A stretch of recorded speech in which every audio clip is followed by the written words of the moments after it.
السلام عليكم ورحمه الله تعالى وبركاته. ابتداء من اليوم غادي نعطيك العمود الفقري باش تولي كيف ما كنقول لواحد السيده بيلوت في السياقه، يعني ما يبقاش عندك مشكل لا في التقليعه ولا في الوقوف ولا حتى في تبدل الفيتاس.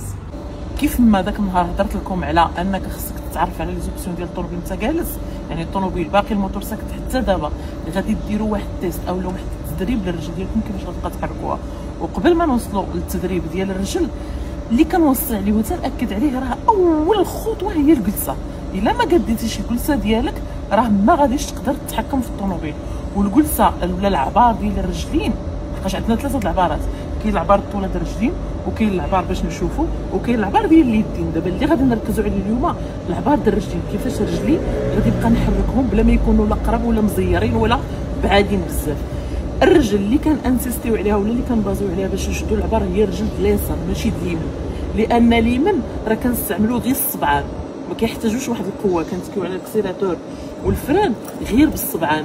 الرجل ديال اليسار هي اللي كتحتاج انها تكون قويه او اللي يكون فيها واحد الجهد باش تدخل الامبراكي حتى للقاع. لهذا الرجل ديالي باش نشد بها العبار ماشي بهذه حتى وهذه، الا شدات هذه العبار مزيان حتى هذه اوتوماتيكمون غادي تشدو. يعني كنشبر داك السليك اللي كيكون لنا تحت الكرسي وكنجر، يعني كنهزو وكنجر رجلي.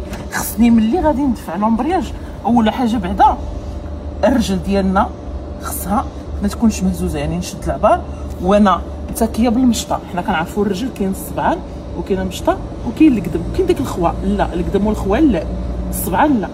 ديك المشيطه اللي نابتين منها الصبعان هذيك هي باش كنتكيو على البيدار ديال الامبراكي باش تكون التكيه ديالك متحكم فيها. هذه الاولى. ثانيا ملي نكونوا كنتكيو على الامبراكي خص الرجل ديالنا تتحرك غير من هنا لتحت، لحقاش الا تهزيتي عاد دفعتي عرف بلي راك باقي بعيد، وإلا كنتي كدابز كتحرك بلا ما تحرك رجليك من هنا عرف بلي راك قريب بزاف. لهذا دائما تكي على الامبراكي. شوف ملي كنحرك رجلي غير من هنا لتحت صافي. يعني ها هي هادي دابا شدينا العبار. نجيو لكيفاش غادي نتعود. غادي نديماري الطوموبيل ديالي، اللي غادي تكون امارش ما نحيدش الفران ديالي، غادي ندير بروميير ندير على الفران طبعا، وغادي نبقى نعمل هيدا.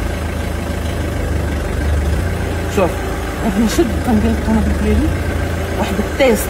شنو كندير؟ كنعود رجلي، يعني مازال ما دايرهاش ما نحيدش الفران ديالي، مازال ما كنتمشاش، انا غير باركي في شي بلاصه كاين اتساع طبعا.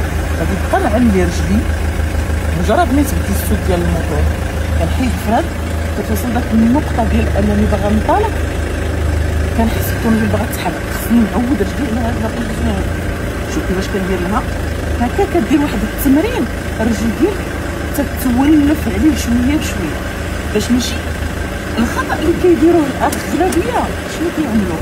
هي باقي فيها الخوف وشنو كدير؟ كتمشي كتحط راسها في التطبيق المباشر. الخطا اللي كيديروا الاغلبيه هو انهم كتحط راسها في يعني في الموقف اللي كيكون مزير عليها.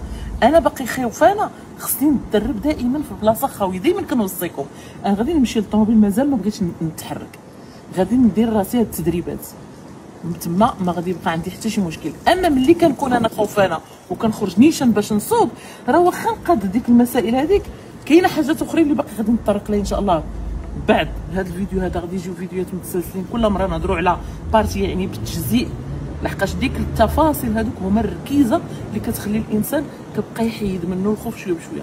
راه ماشي بالهضره، لا خصك تعرف شنو تطبق مرحله الاولى والثانيه والثالثه، كيفاش خص يكونوا رجلي قرابين، كيفاش تكون ظهري يدي ولا ظهري، وكيفاش تكون الشوفه ديالي، باش بعدا الاولى انا نكون اليز نكون مرتاحه، عاد نقدر نتعامل مع الطوموبيل ديالي لداخل. عاد نزيدوا المرحله الثالثه كيفاش نتعاملوا مع المحيط ديالنا.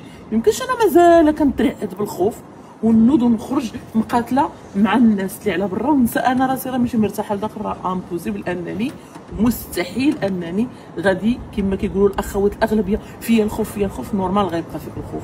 نتمنى ان شاء الله يا ربي تكون افاده للجميع. السلام عليكم، السلام على الجميع.